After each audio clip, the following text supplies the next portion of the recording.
Timnas Indonesia torehkan sejarah demi sejarah setelah menghantam Cina dengan 1-0 di Gelora Bung Karno.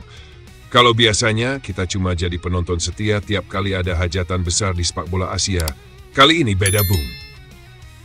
Tim Garuda resmi jadi tim ASEAN pertama yang berhasil lolos ke babak keempat kualifikasi Piala Dunia 2026 zona Asia. Ya, ini bukan mimpi. Ini beneran kejadian. Padahal kalau lihat sejarahnya, Indonesia termasuk anak baru di babak ketiga kualifikasi ini. Sebelumnya nggak pernah tembus sejauh ini. Tiba-tiba langsung satu grup bareng tim-tim horor kayak Jepang, Australia, Arab Saudi, Cina, dan Bahrain. Tegang terus tiap pertandingan. Kebanyakan orang pasti mikir, Indonesia mentok-mentok jadi bulan-bulanan tim gede. Tapi ternyata justru sebaliknya. Timnas kita nggak cuma hadir buat meramaikan, tapi benar-benar ngasih perlawanan. Bahkan bisa bikin Arab Saudi dan Bahrain nggak bisa menang di 2 pertemuan. Gokil nggak tuh? Dan semua ini nggak cuma sekadar sensasi. Ada sederet rekor nyata yang berhasil diukir Timnas Indonesia selama putaran ketiga ini. Nih, kita bahas satu-satu. 1. Tim ASEAN pertama yang tembus babak keempat. Ini yang paling bikin bangga. Dari semua negara Asia Tenggara, cuma Garuda yang berhasil melangkah ke babak keempat kualifikasi Piala Dunia. Thailand dan Vietnam sebelumnya pernah nyicip putaran ketiga, tapi langsung ambyar. Jadi tempat panen poin buat tim-tim lain. Indonesia beda, tapi malah juga ninggalin jejak sejarah. Langkah Garuda resmi bikin ASEAN punya wajah baru di sepak bola Asia.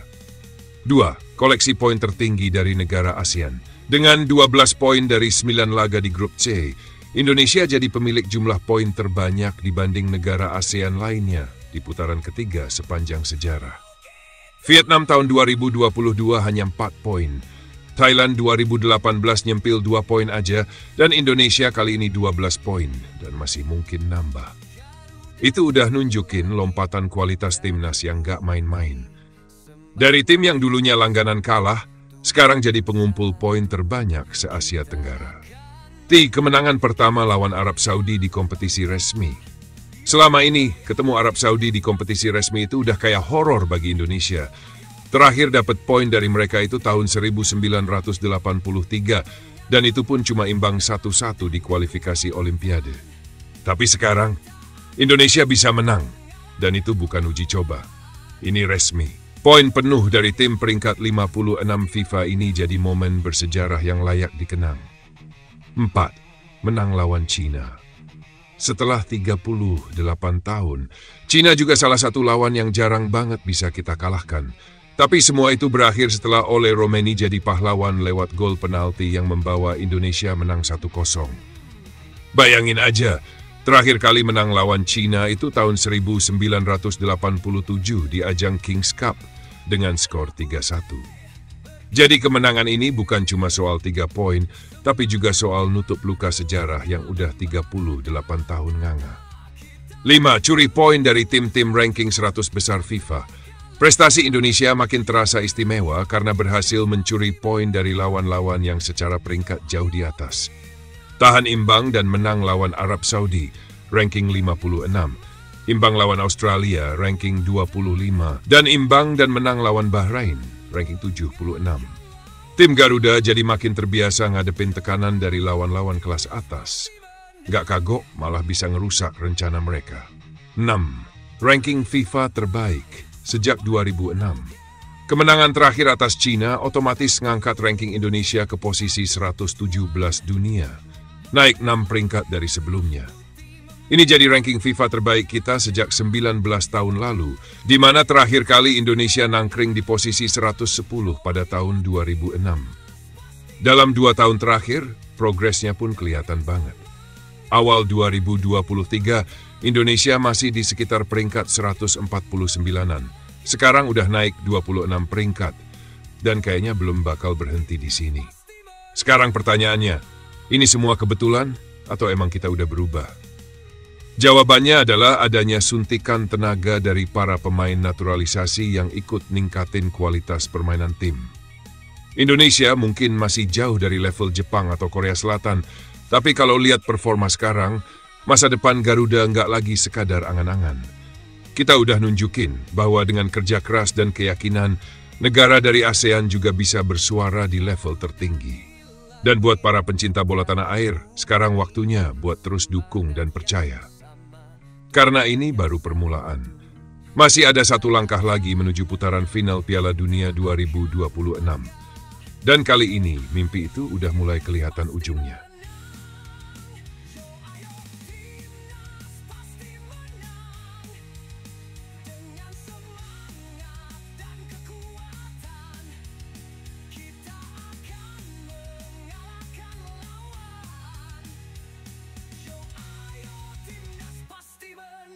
Di lain sisi, di balik gol yang dicetak oleh Romeni, ternyata ada trik cantik dari Jay Idzes dan kawan-kawan yang bikin para pemain Cina kecele.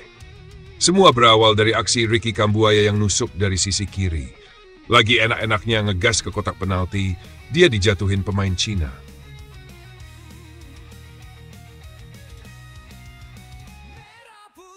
Wasit sempat galau, terus VAR dipanggil buat ngecek dan akhirnya, boom!